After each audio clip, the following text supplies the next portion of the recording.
Good morning बच्चों। दरवाजा बंद कर दो यार। गुड मॉर्निंग बच्चों। 3 ही सवाल लोगों ने भेजे हैं भैया, टेलीस्कोप एंड माइक्रोस्कोप से। एक हमारी किताब में एग्जाम्पल 6 है और एक्सरसाइज में 7 और 10 बताए दे रहा हूँ। बहुत सरल है, अगर आपने थ्योरी पर काम किया है तो ही न्यूमेरिकल लगेगा, नहीं तो न्यूमेरिकल का सपना मत देखना। एक अपवर्ती खगोलीय दूरदर्शी के अभिदर्शक लेंस और नेत्रिका की फोकस दूरियां 80 और 4 हैं। यदि अंतिम प्रतिबिंब अनंत पर बने तो दूरदर्शी की आवर्धन क्षमता ज्ञात कीजिए। अभिदर्शक और नेत्रिका के बीच की दूरी की गणना कीजिए। अब देखिए कितना झंडू बाम सवाल है जिसका कोई औचित्य ही नहीं है। हमने तुमसे पहले बताया कि जब रियोप्टिक्स पढ़ो तो ज़रूरत हो तो डायग्राम बनाओ, ज़रूरत ना हो तो ज़रूर बनाओ।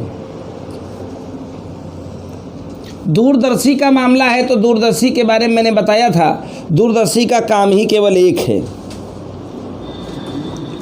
दूर अनंत से वस्तु होती रखे। और दूरदर्शी का काम क्या होता है?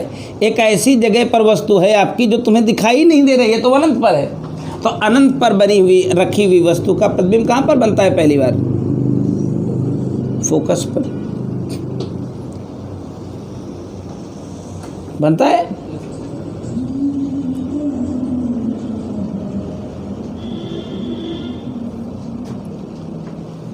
हमने बताया जिसको आप VO कहते हो वो FO के बराबर हो जाता है, क्योंकि वस्तु अगर अनंत में है तो प्रतिबिंब फोकस पर बनेगा। और प्रश्न के अनुसार उस खगोलीय दूरदर्शी के अभिदर्शक लेंस की फोकस दूरी 80 बताई गई है। कितनी बताई गई है? 80।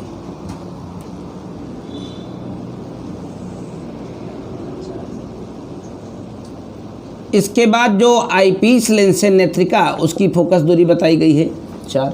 प्रश्न में पढ़िए, लिखा है अंतिम प्रतिबिंब अनंत पर बने। तो अंतिम प्रतिबिंब अनंत पर कब बनेगा? जब ये पहली बार बना प्रतिबिंब वो दूसरे लेंस के फोकस पर होगा, दूसरे लेंस के, तभी तो अनंत पर बनेगा।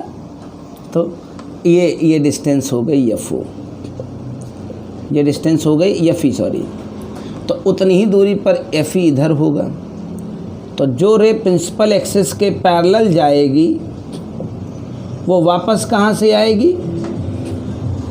फोकस से निकल जाएगी मतलब। और दूसरा मामला है ऑप्टिकल सेंटर से चले जाने का, जो दोनों रे को पैरेलल कर देगा। अंतिम प्रतिबिंब अगर अनंत पर बन रहा है तो उसकी एक ही शर्त बनी होती है, ऑब्जेक्ट फोकस पर होनी चाहिए। तो जिसको आप UE कहते थे वो हो गया FE के बराबर, और FE दिया है 4। जिसको आप VO कहते थे वो हो गया FO के बराबर, FO दिया था 20। तो जब अंतिम प्रतिबिंब अनंत पर बनता है तो मैग्नीफाइंग पावर का एक खूबसूरत सा रिलेशन -FO/FE, यही तो था। अंतिम प्रतिबिंब अनंत पर बनने पर मैग्नीफाइंग पावर टेलीस्कोप के लिए FO/FE। तो FO है 80 और FE है 4, और ये है झंडू बाम आंसर 20।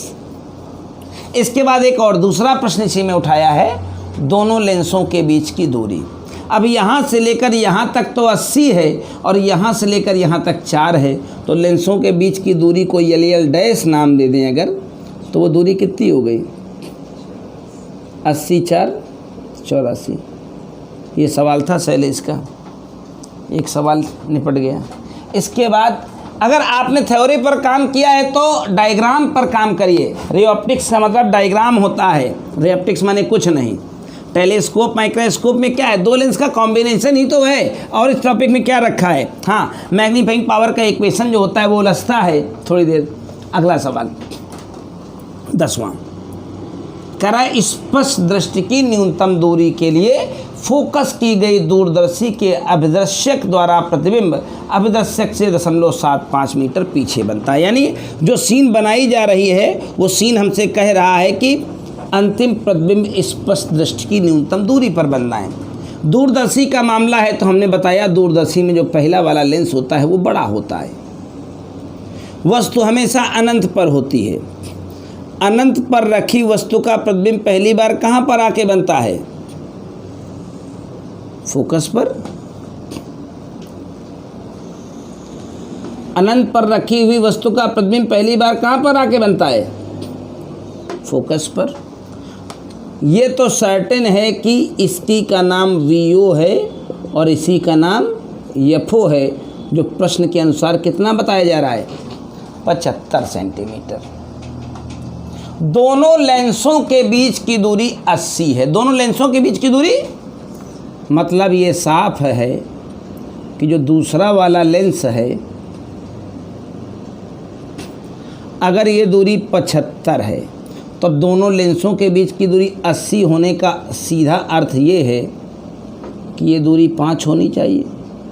ये दूरी अगर ये 80 है तो 75 ये हो गया, ये कितनी होगी? 5। तो इसको हम UE कहेंगे। क्या कहेंगे? और UE की वैल्यू कितनी होगी? 5। और कह रहा है अंतिम प्रतिबिंब स्पष्ट दृष्टि की न्यूनतम दूरी पर बन रहा है। तो अगर इसकी अंतिम प्रतिबिंब स्पष्ट दृष्टि की न्यूनतम दूरी पर बन रहा है तो एक बात पक्की है कि पहली बार बना प्रतिबिंब इस छोटे वाले लेंस के फोकस के इधर ही होगा, क्योंकि फोकस को पार कर गया तो गड़बड़ा जाएगा। सॉरी, क्या कह रहा हूँ, फोकस इधर होगा, इस लेंस का फोकस इधर होगा। तो जितनी दूर पर फोकस इधर होगा उतनी दूर पर फोकस इधर होगा। तो जब रे प्रिंसिपल एक्सिस के पैरेलल जाएंगी तो वापसी का रास्ता कहाँ है? फोकस है। दूसरा रास्ता है ऑप्टिकल सेंटर से जाएंगी, निकल जाएंगी डेविएट हुए, बैक बढ़ाएंगे जहाँ पर ये इमेज बन रही है। प्रश्न के अनुसार अंतिम प्रतिबिंब स्पष्ट दृष्टि की न्यूनतम दूरी पर है, ऐसा प्रश्न में कह दिया, वो भी बाएं ही आएगा।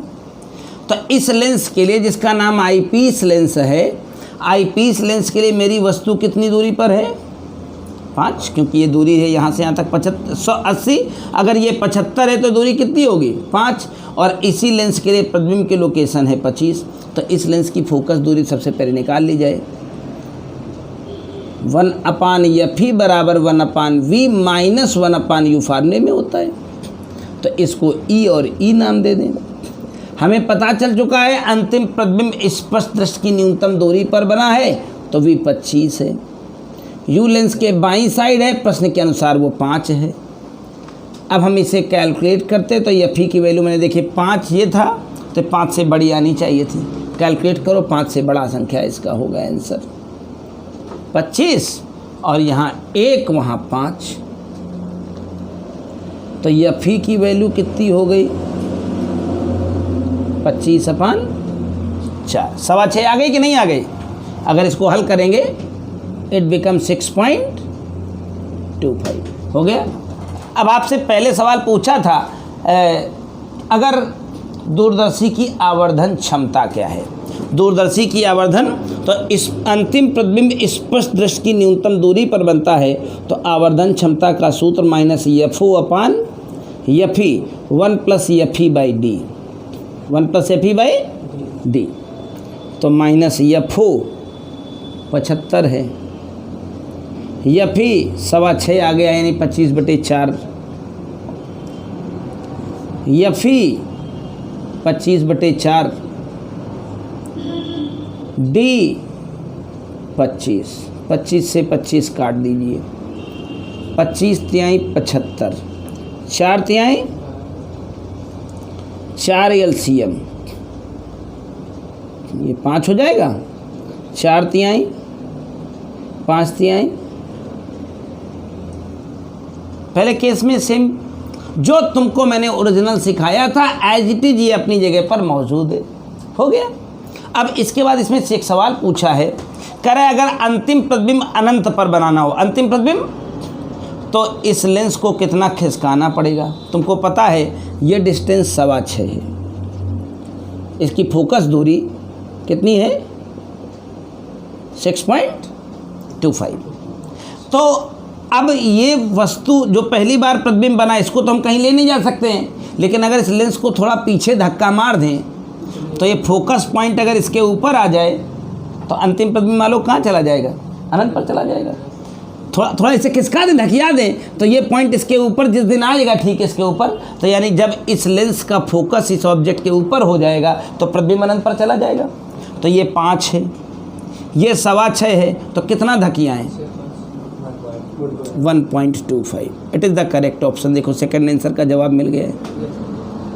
हो गया? कितना खिसकाएं? अब डायग्राम नहीं होगा तो कितना खिसकाएं तुमको क्या पता चलेगा? यहाँ दिखने में लगा है कि अंतिम प्रतिबिंब अगर स्पष्ट दृष्टि की न्यूनतम दूरी पर बनेगा तो मस्ट बी ऑब्जेक्ट फोकस के अंदर होनी चाहिए।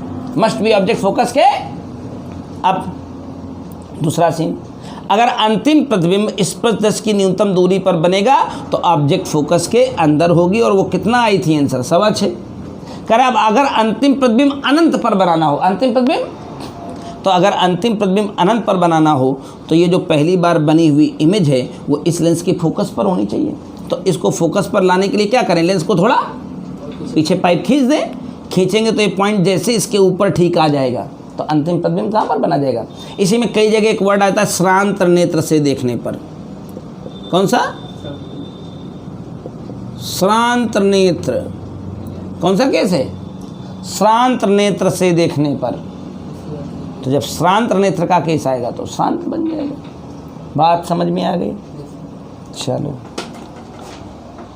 सवाल आखिरी भी बचा है। कह रहा है जब अंतिम प्रतिबिंब अनंत पर बनेगा तो मैग्नीफाइंग पावर की इक्वेशन क्या होगी? तब तो FO अपान FE होती है सीधा सीधा। FO मेरे पास 75 है, FE आ गया है 6.25। भाग दीजिएगा तो 12 आ जाएगा। ये 2 सवाल थे एक्सरसाइज में। एक सवाल एग्जाम्पल का है। ये वर्ड कहीं भी आ जाए श्रांत नेत्र से देखने पर, तो श्रांत नेत्र का मतलब है अंतिम प्रतिबिंब अनंत पर बनेगा। चाहे टेलीस्कोप में वर्ड आए और चाहे माइक्रोस्कोप में आए, जब श्रांत नेत्र शब्द आएगा तो अंतिम प्रतिबिंब अनंत पर बनाया जाएगा। बहुत ही सरल सी चीज। दूरदर्शी के अभिदर्शक की फोकस दूरी 30। सुनो, ये मेरी एक दूरदर्शी है, तो दूरदर्शी का अभिदर्शक लेंस बड़ा होता है और आईपीस लेंस छोटा होता है।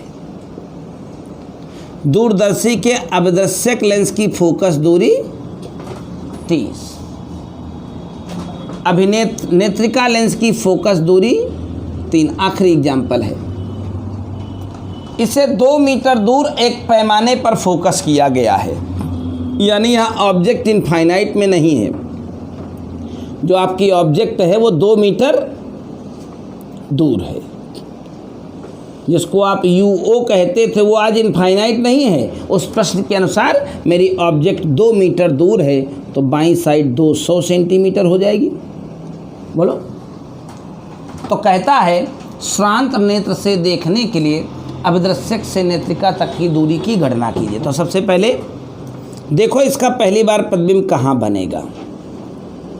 यहाँ से आएगा, फोकस से निकल आएगा, ऑप्टिकल सेंटर से जाएगा, विदाउट डेविएट हुए निकल जाएगा।